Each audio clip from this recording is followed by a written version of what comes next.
Okay, welcome to the District 5440 District Grants Training. This is training for the new grants process that we're going to start implementing coming up very soon. So let's see. Somehow I have to go over here. My name is Jim Epstein. I'm the District 5440 Grants Chairman from the Rotary Club of Fort Collins. With us today, we also have Nancy Pettis from Jackson Hole Breakfast, Tom Dunn from Greeley Centennial, Krishna Murthy from Fort Collins Breakfast, Joe Schoen from Scottsbluff Gehring, Ron Hogan from Loveland, and Ron Hamill from Cheyenne. So thank you all for joining us here. So who is this training for? This training is for any Rotarian who wants to apply for a district grant from District 5440. So this is the process we'll be using. So starting in 2016-17 Rotary year, all district grant applications and reports will be submitted online using matchinggrants.org website.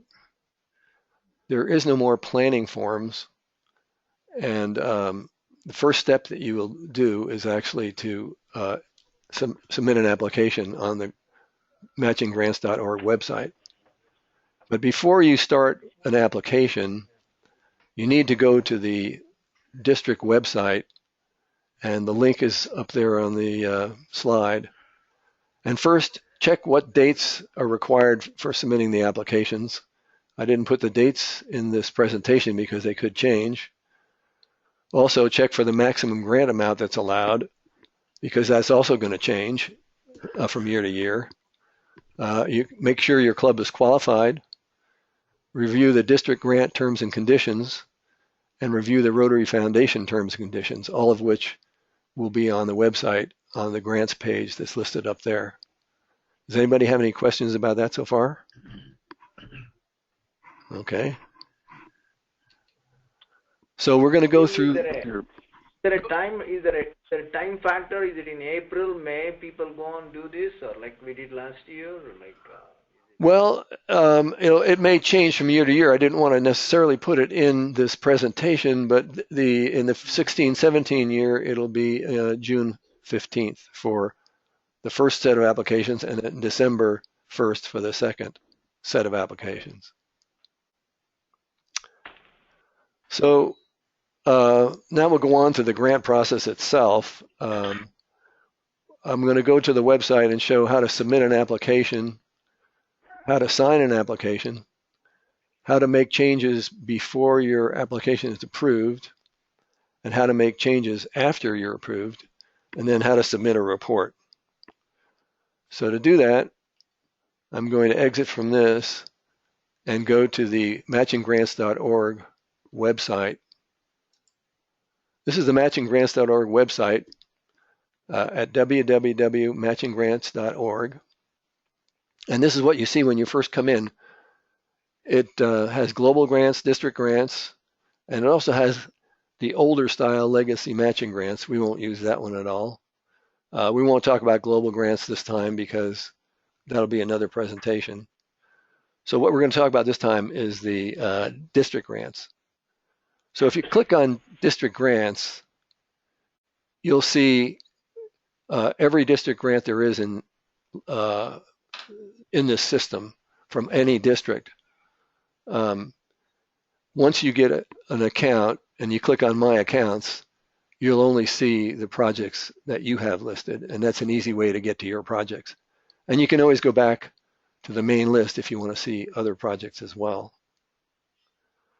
So first thing we're going to do is you would come in to this website, and if you want to submit a project, you go up here to the menu item and click on Submit a Project. It gives you a little bit of introductory information. It gives you the link to the Rotary Foundation Terms and Conditions, which is also on the district website. And it's probably good to read that before you even come to this website. And once you've read everything that you need to read to prepare, then you can click on Submit a New Project.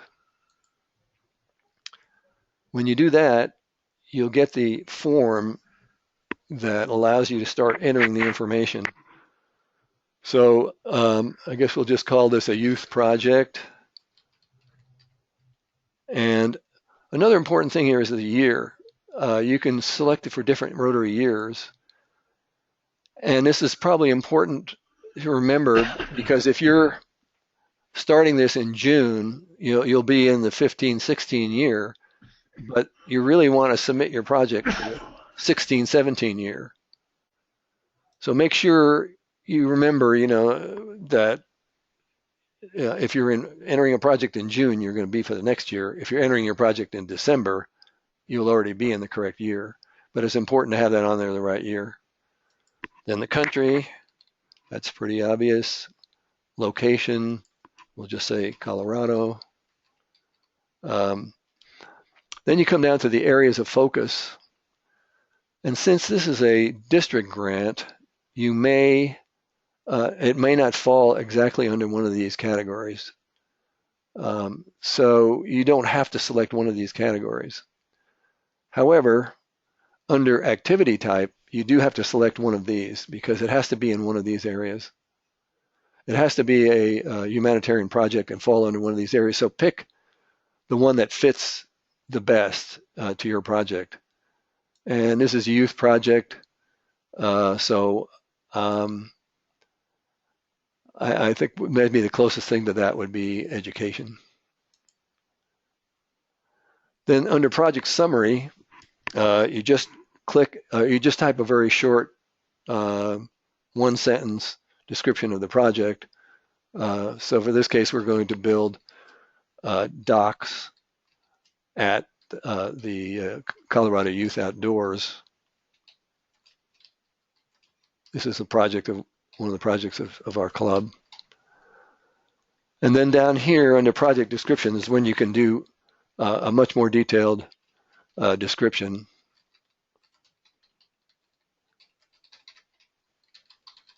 I won't type a whole description in there. The project contact person, that will be you, whoever is entering this.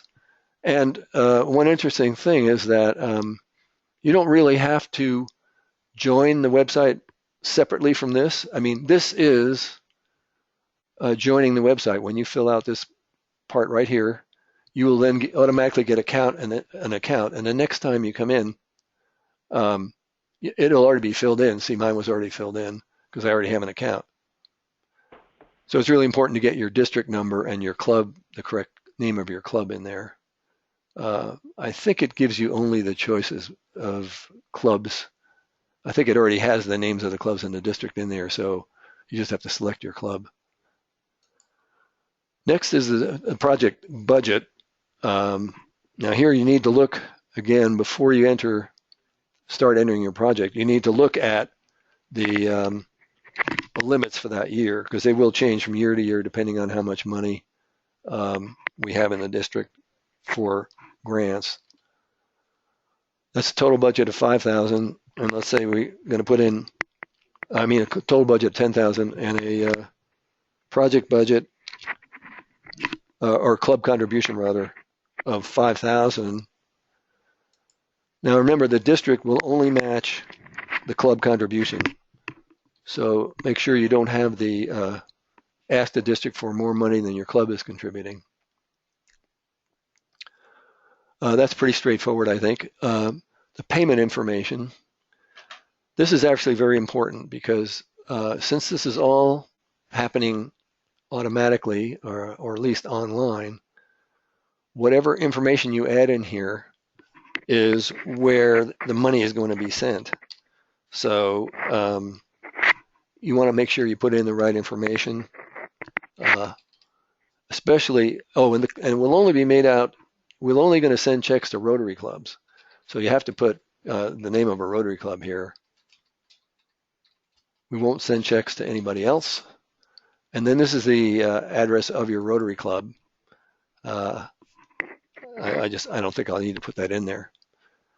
And then finally, you need to check this box that says that you certify that your project is in alignment with the mission of the Rotary Foundation, which is to enable Rotarians around the world understanding goodwill, peace, and through the improvement of health and the support of education and alleviation of poverty.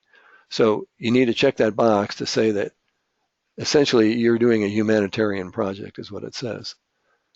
So once you check that, I don't know if I need to put anything in here. I'll put just something in here just in case. I don't know if it'll reject it. If I don't, but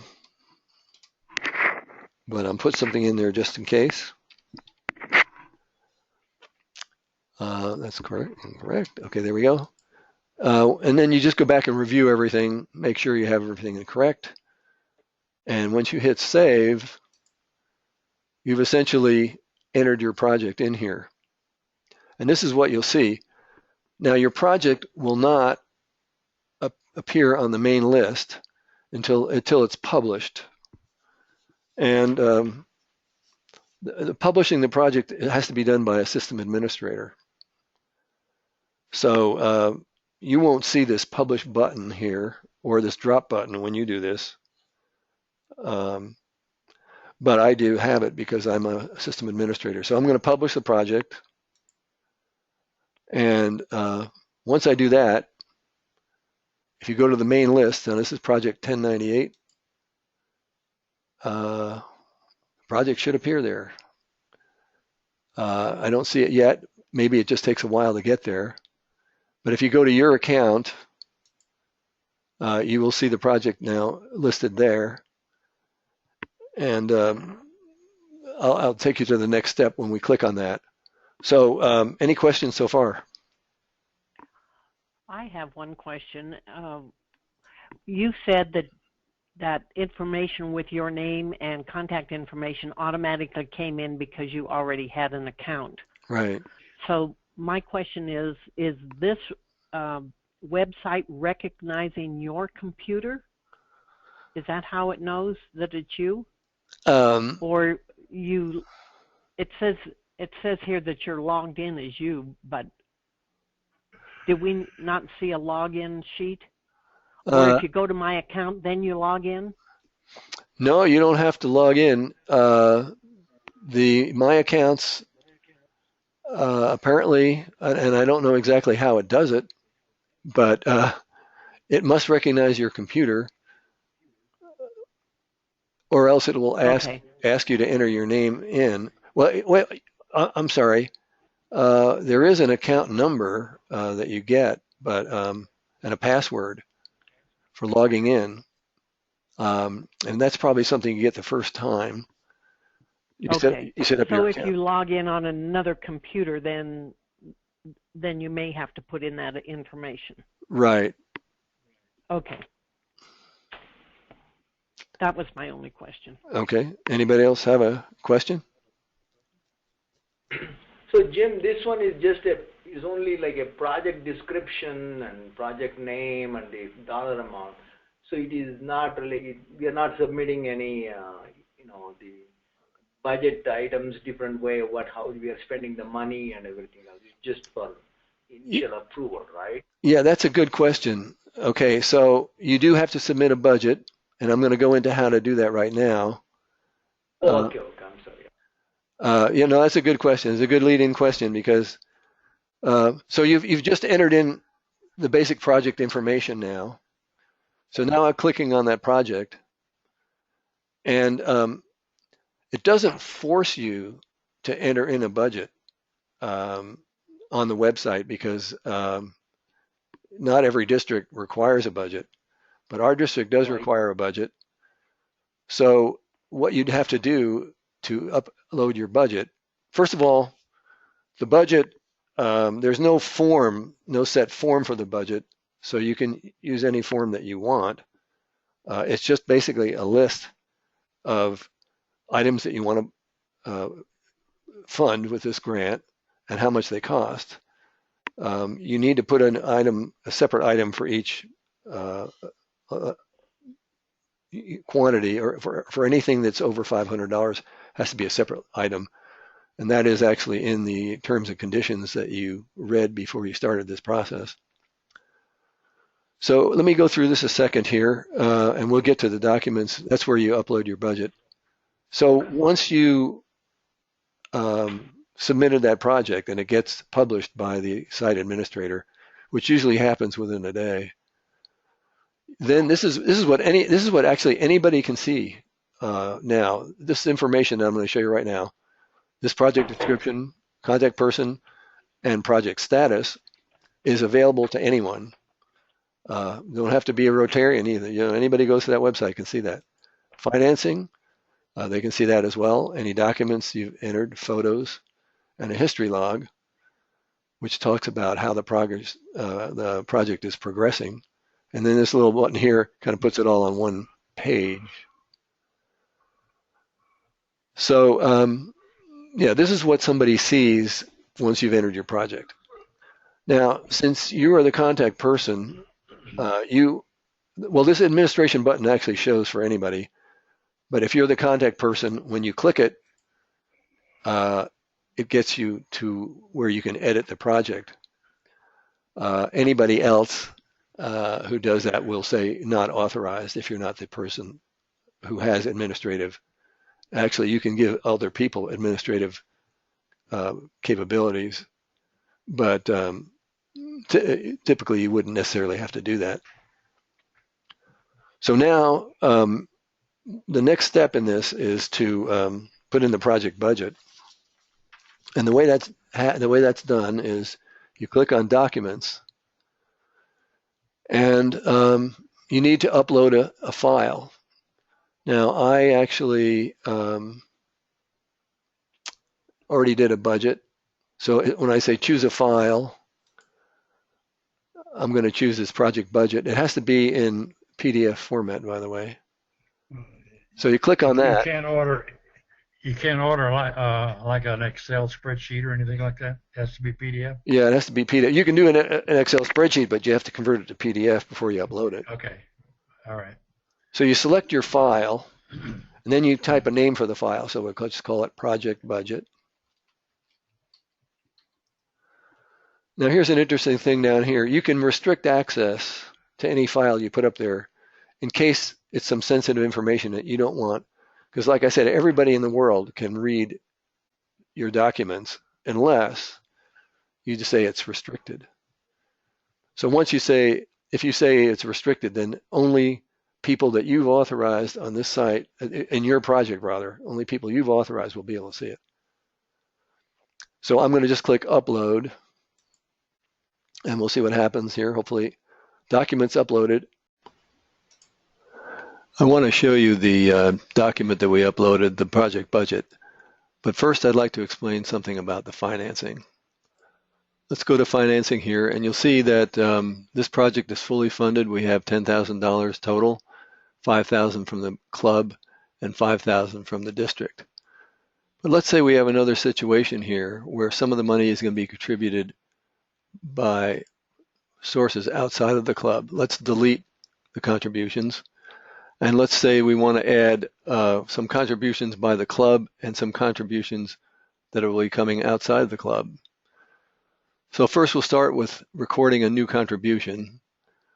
And let's say we're going to contribute $2,500 from the club. And that will be matched by DDF from the district. And we'll save that in there. And you'll see that now it shows the contribution from the club as $2,500, DDF as $2,500, and a total of $5,000 contributed so far. Now we have $5,000 that has not been allocated yet. And let's say we have an outside contributor who's going to contribute that money. In this system, the only way to enter funds is it has to come through a club. So you would have to say that that money came from your club or whatever club was going to manage that funds. So I'm going to say the other $5,000 is coming from our club. But now, even though it says it's coming from our club, we know that it's coming from an outside source, so it will not be matched by DDF. So you don't put any DDF in there. And when you save that, you'll see that you come up with two contributions from your club, one that is cash from your club, that's $2,500, which will be matched by DDF. And the second thing would be the $5,000 that came from outside of your club, which is not matched by DDF. This is all a little bit not clear because it says that it's coming from your club, even though it's coming from the outside, but that's an idiosyncrasy of this system that lets you go ahead and put in the money under your club. And the reason for that is because your club is going to be managing that funds, even though it does come from outside. So now let's go to the documents. We'll go back to the project.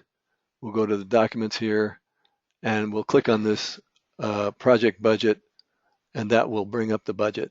This is what the budget looks like. This is pretty detailed. I think really all you need is the description, the cost, and then the cost subtotals, and then the total for the cost. But anyway, that is a requirement and must be done for the project. Anything else? Does it have to be a fairly detailed project budget?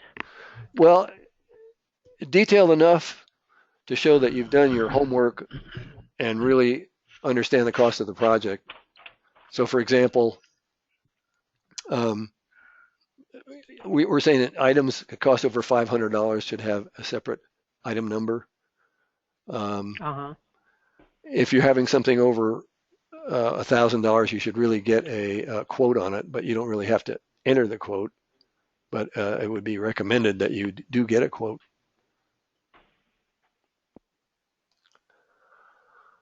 So any other questions on this part so far? Okay, so right now what you've done is you have entered your project information, and the next step is to start the signature process.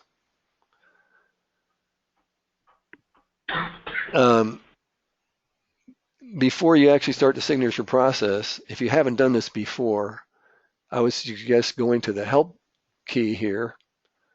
And you can see under the help key that there's all these different items. How does it work? Frequently asked questions, quick tips, and signature process. And so I'd recommend going to the signature process and looking at that because it does give you some details on how the signature process works. But I'm not going to click on it right now because it's a big document, and I'm really going to go over basically everything we're going to do. So I'm going to go back to our project here. And so when you go back to the project, you'll see the general view, and then and actually when you want to start working on the project, you have to click administration again. So here we are. And if you want to start the signature process, if you feel like you have everything in, and you can add more documents. I don't see the documents in here, but and you can also add photos if you like. So once you get everything ready and you have it all set to go, and you want to make sure you have everything in there, because once you start the signature process, you can't change anything. So I'm going to start the signature process just to show you how that's going to work, and so show you how people would sign your project. So you click Start Signature Process, and what you'll see is a list. Well, first you see supporting documents, and you can enter all kinds of documents in there. But when you go to the signature process, so there could be a list of other documents you've added, and it does show that our project budget is uploaded. But you want to send the project budget around with the signature. So if you don't click here, it won't send that document with the signature process. But you do want to have, people who sign it need to see your budget. So you have to click here. And that means that whoever you've clicked down here will get a copy of your budget along with the signature. And I'll show you what happens when you get the signature.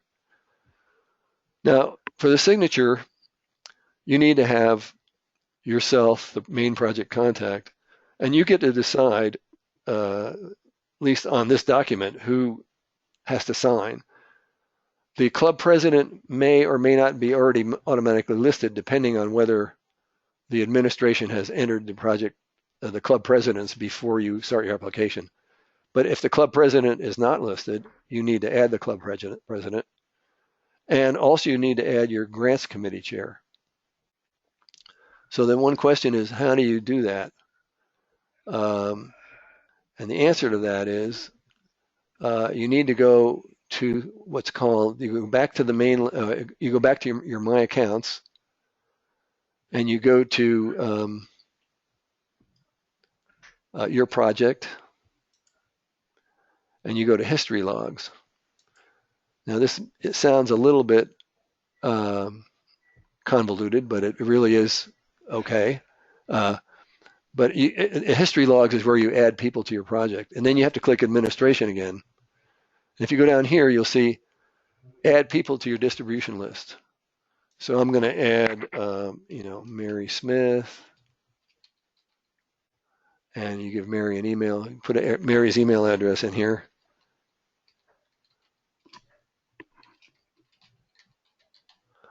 Now, you don't have to give.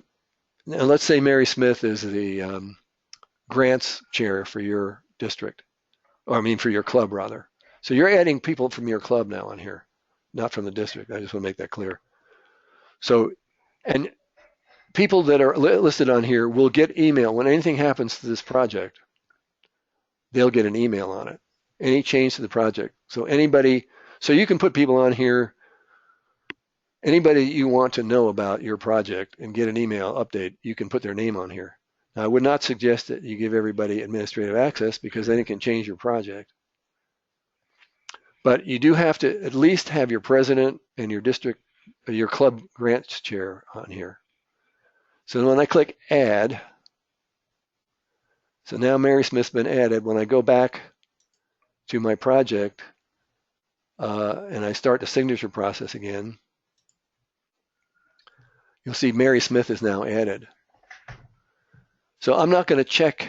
You would have to check yourself, the club president, and your club district grants, or your club grants chair. So they all get this. And you also have to click the project budget again. So now I'm not going to click them just because I want to show you how to sign this. And if I click everybody will have to sign it, and I'll just do one. It's a lot faster. So any questions so far? I have one question. Is this where the clubs are going to add the name of their grants committee contact person? You mean on the district grants? Yes, on district grants. So that person, is a grants committee person going to review this like we've done in the past? The way it works is they don't have to add that. That's automatic. That's added by the site administrator or the maybe district administrator, which happens to be me. So the people who get to review all grants are entered at the site or the district administration level. At the district level. Okay. So as a club member doing a district grant application, I just put club people on there. Right, just club people, because the district people are added separately, differently. Okay. Okay. Okay. So remember now, once we send this out, you can't make any changes, but I'll show you how you can make changes, but you can't make changes without doing some special things, which I'll talk about in a minute. So I'm going to so now when I click this, everybody on this list that's checked will get an email, and I'll show you how that works. So I clicked it, and it gives you the status of the signatories. So you can tell if how long you've been waiting for them to sign it, and you can tell who hasn't signed it yet and who has signed it, which is kind of handy. If you find somebody that's taken a while, you can actually resend them the email, the signature email. Now mine says sign because that's me, you won't see that. Well, you will see it if it's you, but you won't see it under the other people. So here's what happens. So I just got an email that says that, well, first of all, I've gotten two emails, it looks like. One of them that says, the first one is that I submitted a grant because I'm the person that submitted the grant. The second one says that it was published, and I should be getting a third one, which I haven't got yet, apparently, because I was a signee on this. And I won't be able to show you how to do that right now because I don't see the email in there. It takes a while sometimes for these people to get the emails, but it's pretty quick. I mean, it's not days, it's usually minutes. Let me just refresh this in case. Oh, here it is. I do have it. Okay, so here's, since I'm, and since you're, whoever submits this is the primary contact, you'll get this email. The project was sent to you for review and a digital signature process, and you'll see that the project budget is here. You also get the terms and conditions for Rotary grants in our district. So those are the two. You get this one automatically, and you get this one because you clicked project budget. So the person anybody who's clicked for signatures will get this email. And it says review the matching grants, tells you where to go to see it. And once you've reviewed it, you have to go back and enter this key. This is what anybody who signs, or you put down for signing, will get.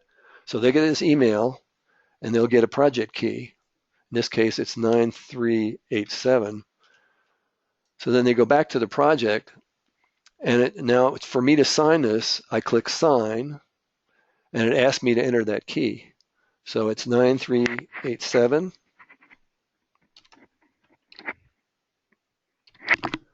So I click that, and then I say sign. You have to put the accept and. Oh yeah, accept. Oh yeah. Oh, that's right. Thank you. Yeah, you have to click there to say I accept the terms and conditions, and then if you want to review the terms and conditions, you can click here, and then you click sign. It's a good thing you're watching them out for me here. So the signature was recorded. So if you go back to your project again, to get back to your project, you go to My Accounts, click on the project, and let's go to Administration, and you'll see it says Jim Epstein signed it on 9th of November. So this project is now signed. Now, you can't go back and edit your project. Let's say I wanted to go back and change the financing or something.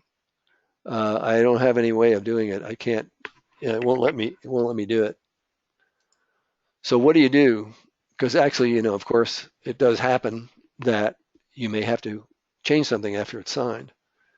Well, what happens is you have to cancel the signature process by clicking here. Then you're allowed to edit your project, but then you have to start the whole signature process again. So it does allow you to make changes, but you have to go through the entire signature process again. Any questions on that? Okay. So now the project, if you go to the project description, let's go back to the project here. Project description gives you the status. It says it's signed. So it means the project is now signed and it's been sent to the district grants committee for approval. So I'm not going to go through the approval process because that's more something that the district grants committee does. What I am going to do is I'm going to go to another project that's already been approved, and I'll show you what it looks like, because if I go through that, I'll have to do a lot of administrative steps that you won't have to do anyway if you're entering a project. Here's the project that I previously entered. Now I'd like to show you how to make a change after the project has been submitted. You'll notice down at the bottom that the project status is paid. This occurs when the treasurer pays the money to the address that sends a check to the address that you entered when you submitted the project. So if you want to make a change after the project has been approved and paid, you click on Administration and you click on Edit the Project. You'll notice here in the red that only certain items can be edited. One of those items that can be edited is this one down here that says Addendum to Project Description. So whatever you enter in here, so I'll just type that again, make a change. Whatever you enter in here will show up underneath the project description after you click the Save button. So I'll click the Save button, and if we go back to the project, you'll see that their addendum to the project description has been made, and it indicates that it happened after the project was signed. And then, of course, there'll be a better description in here than make a change. So then this also sends a message to the Grants Committee indicating that the change has been made. And the Grants Committee will notify you that the change has been approved in the history log entry. So don't make the change until after the change has officially been approved by the Grants Committee and will be indicated in the history log entries. It doesn't show up now because the change has not been approved yet. Now I'd like to show you how to upload a progress or a final report. Click on Administration, go back to Descriptions, and you'll see under the project contact area, it says click here to download a blank report form. You must use the blank report form that's provided. This is not an optional form. It's a required form for reporting. Now I've already done that. I've already clicked on the this area here, downloaded the form, and filled it out. So now what I need to do is upload that document. So I would go here to Documents. I would type in Final Report for the name, and then I would choose a file. Since I've already done the project report, it's right here. I'm going to click on Grant Report. And by the way, these must be in PDF format. And then you click on Upload. It indicates that the document has been uploaded. So now the next thing that's going to happen is that you'll have to go back over to the Administration. I'm sorry, we're into Administration. You have to go back to Description, under Administration, and click on Reported. You click on Reported, this indicates to the Grants Committee that your project has submitted a final report.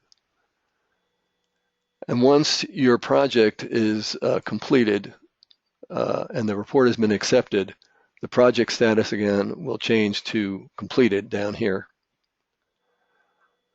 Well, that's all there is to it.